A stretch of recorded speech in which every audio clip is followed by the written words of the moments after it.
Et on a déjà mis sur ce plan les 7 parcours qui seront balisés, qui ne sont pas balisés aujourd'hui, mais qui seront balisés d'ici la fin de l'année, mais ils sont déjà praticables. Et ces sentiers-là, ils ont vocation à permettre aux habitants de ces 3 quartiers, Königshofen, Montagne-Verte-Elzo, de découvrir des territoires où ils ne vont pas forcément et d'oser aller passer derrière une voie ferrée qu'ils connaissent.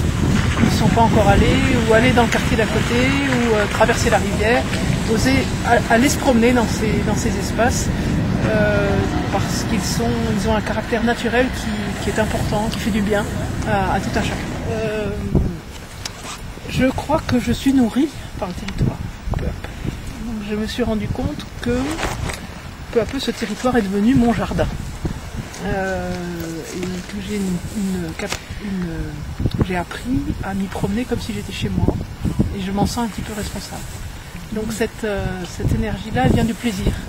Je crois que j'ai à faire ce travail-là, à la fois parce que le territoire le vaut, et à la fois parce que les habitants sont aussi partants avec moi. Donc on est dans une démarche importante, à la fois pour moi et puis je pense pour les habitants.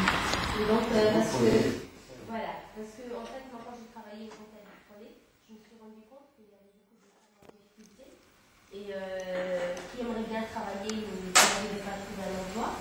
Les jeunes, c'est pas. Voilà, je me présente, Marianne Chemlali, je suis présidente de l'association Table et Culture. Bonjour, je me présente, Josiane Rodriguez, secrétaire de l'association Table et Culture et animatrice également pour les ateliers cuisine. Bonjour, moi c'est Naïma Lotfi, je suis avec Josiane, animatrice pour les ateliers cuisine également.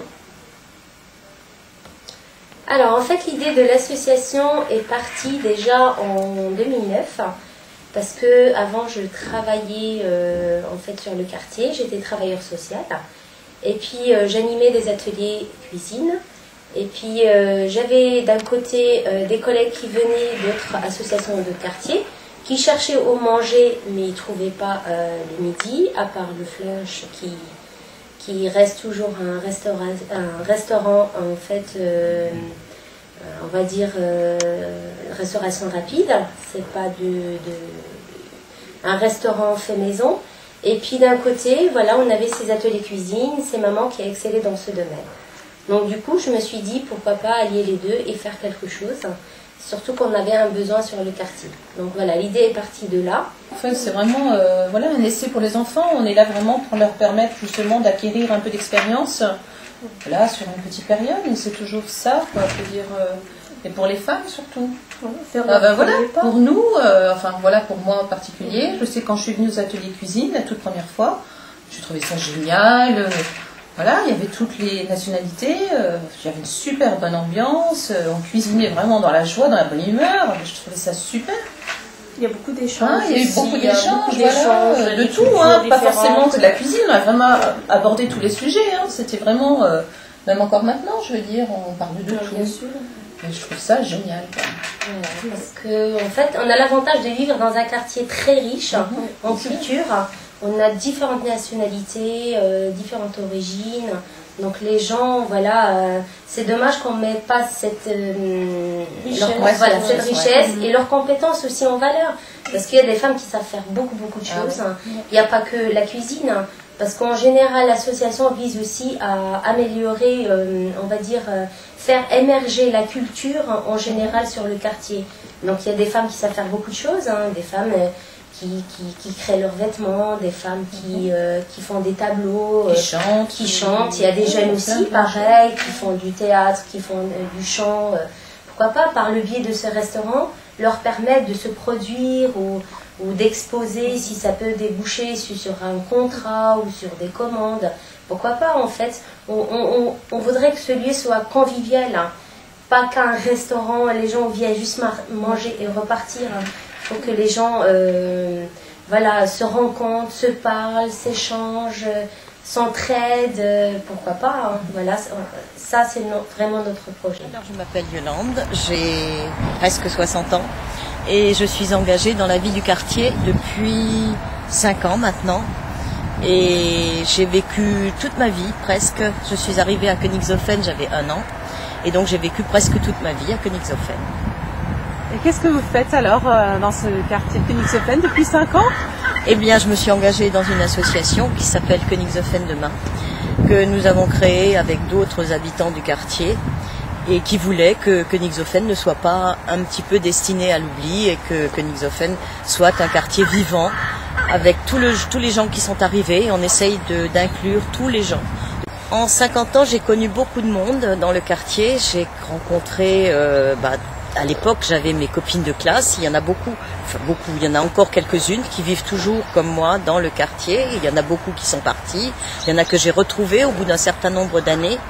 Mais ça m'a permis, en fait, ces quelques dernières années, de rencontrer énormément de gens, de connaître plein de vies que je n'aurais jamais connues en dehors de cela. Et donc, ça permet de pas se sentir étranger à son propre quartier, de connaître, de savoir ce qui se passe dans son quartier et de s'engager pour que soit ça ne se passe plus parce que c'est des mauvaises choses, soit ça continue et ça évolue parce que c'est des bonnes choses. Parce qu'il y a effectivement des mauvaises choses.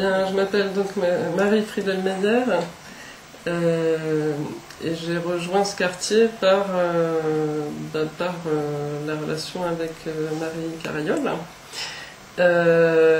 qui est une amie d'amis en fait, et qui un jour m'a demandé d'aider l'association à monter une micro-crèche d'insertion. Et donc il y a 2 ans, j'avais une période de chômage et puis on a travaillé ça ensemble avec Arthur et on a monté cette micro-crèche. Et puis depuis, j'ai perdu le travail que j'avais et j'ai souhaité changer un peu d'orientation et monter ma propre structure. J'ai d'abord cherché vers l'Esplanade, je ne trouvais pas de locaux. Et puis, je me suis tournée vers Königshofen. Et là, tout de suite, j'ai trouvé le premier jour un très beau local pas très loin d'ici. Et je savais qu'il y avait besoin de structures petite enfance dans le quartier. Donc, je me suis, donc avec un réseau, j'ai commencé à monter cette structure. Administrativement, financièrement, une étape après l'autre en fait.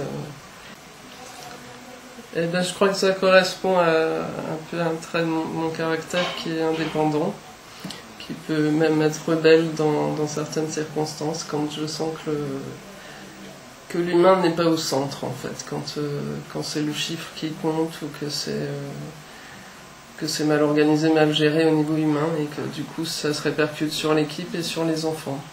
Et ça, je ne peux pas supporter, donc voilà. Aujourd'hui, j'ai la liberté, alors ça a un prix aussi, parce que c'est pas rien de monter ça à tous les niveaux. Il y a des obstacles à déplacer et tout. Mais j'ai la liberté et j'aurai la liberté de gérer mon équipe, d'accueillir les enfants dans la qualité, les familles aussi. Voilà. Je m'appelle Carole Pérez, j'ai 30 ans. Je suis arrivée dans le quartier de Königshofen en 2008, en septembre 2008, et je suis donc pasteur de paroisse, qui n'est pas forcément un métier comme un autre. Alors moi je le vis plus comme une vocation que comme un métier. Dans mon quotidien, c'est effectivement être au contact avec les habitants du quartier au sens large, avec un grand travail d'écoute et d'accompagnement. Un accompagnement dans les moments joyeux de la vie, mais aussi dans les moments tristes, lorsque l'on perd quelqu'un ou lorsque quelqu'un est malade. Un grand volet de mon travail, c'est effectivement un travail avec la jeunesse du quartier, puisque je suis présente dans les écoles primaires de Königshofen, où je dispense des heures de religion protestante.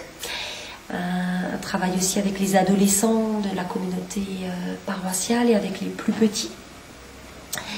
Un travail avec les aînés qui est assez important et qui me permet d'être en contact avec les associations du secteur et puis les différents acteurs, notamment la ville de Strasbourg. Alors je pense qu'au quotidien, être une femme, ça aide beaucoup au niveau de tout ce qui est sensibilité. Dans l'écoute, je crois que les personnes que je rencontre apprécient beaucoup ce côté humain et puis être être femme, ça apporte sans doute un petit plus.